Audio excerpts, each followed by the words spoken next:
Praise the Lord. ദൈവത്തിൻ്റെ അതിവിശുദ്ധമായ നാമം വാഴ്ത്തപ്പെടുമാറാകട്ടെ. സഭാപ്രസംഗിയുടെ പുസ്തകം 11-ാം അധ്യായത്തിൻ്റെ 9-ാം വാക്യത്തിൽ ഇപ്രകാരം പറയുന്നു: യൗവനക്കാരാ, നിന്റെ യൗവനത്തിൽ സന്തോഷിക്കുക, യൗവനകാലത്തിൽ നിന്റെ ഹൃദയം ആനന്ദിക്കട്ടെ.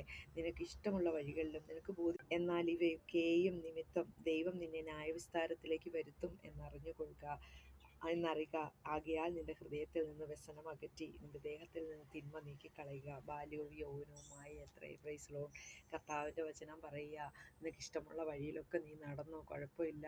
നിനക്ക് ബോധിച്ച വണ്ണം നിന്റെ ഹൃദയത്തിൽ വ്യസനം ഉണ്ടാകാതെ, സങ്കടം ഉണ്ടാകാതെ, നിനക്ക് ഇഷ്ടമുള്ള പോലൊക്കെ നീ നടന്നോ, കുഴപ്പമില്ല. പക്ഷെ നീ പാപത്തിൽ പോകരുത്.